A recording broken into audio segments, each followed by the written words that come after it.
financière. Le système capitaliste veut l'enrichissement. Pour l'enrichissement, il lui faut l'accès aux matières premières, la liberté de commerce, le contrôle donc des activités économiques. Ce contrôle des activités économiques ne peut se faire que par le pouvoir politique.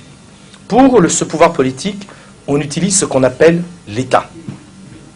Alors ce pouvoir politique utilise l'État pour faire en sorte que les rapports de production qui sont favorables au capitalisme, c'est-à-dire la façon dont on organise l'économie, en faveur de celui qui a le capital, et non pas en faveur de celui qui travaille. Il faut que ce système puisse perdurer, perdurer, perdurer. Croyez-vous que ceux que vous allez esclavagiser vont vouloir rester esclavagisés? Non. Donc vous devez utiliser des systèmes pour que les rapports de production se reproduisent. C'est ce qu'on appelle la reproduction des rapports de production.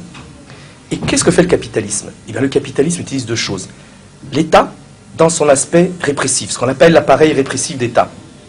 Système politique, justice, armée, police, pour faire régner son ordre, que lui a décidé.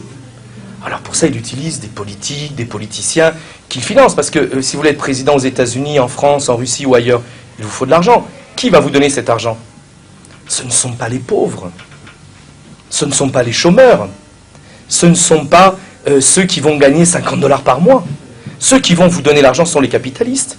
Et c'est eux qui vont, en vous aidant, en vous produisant, faire en sorte que vous défendiez leur politique.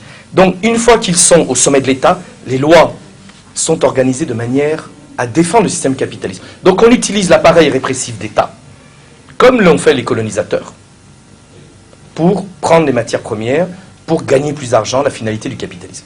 Mais de l'autre côté, on sait que les peuples, même face à un appareil répressif d'État, peuvent se révolter, peuvent dire non. Et quelquefois renversent l'appareil répressif d'État. C'est ce qui s'est passé en Chine, en Corée du Nord, au Vietnam, au Cambodge, en Russie, en Mongolie, en Ukraine, dans beaucoup de pays.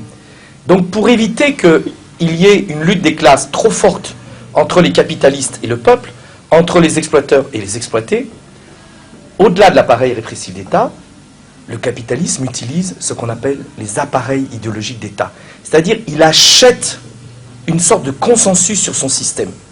De quelle manière? Par l'école. Les enseignements ne sont jamais neutres.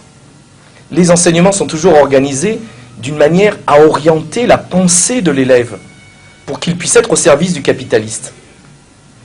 Les églises, vous le savez, vous, dans votre histoire coloniale, combien les églises ont été au service du pouvoir colonisateur, c'est-à-dire du capitalisme. La famille, dans laquelle on apprend les valeurs, il faut respecter son patron, il faut respecter ceci. Les médias ne sont pas neutres. Les médias sont détenus par des milliardaires dans l'ensemble.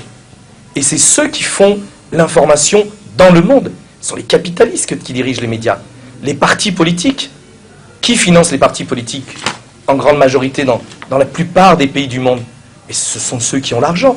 Ce sont ces capitalistes qui mettent à la tête des États ou à la tête de ministères des gens qui leur seront favorables. Donc, le capitalisme, là, vous voulez sa fin, vous voulez sa mort, mais lui utilise les appareils répressifs d'État. Par la démocratie, hein, il n'a pas toujours besoin de dictature, puisque par la démocratie, ceux qui peuvent se présenter, et notamment ceux qui peuvent se présenter au sommet, regardez dans les pays occidentaux combien il faut de l'argent pour se présenter au sommet, ont besoin d'argent. Donc c'est les capitalistes qui financent. L'information, c'est eux qui la financent.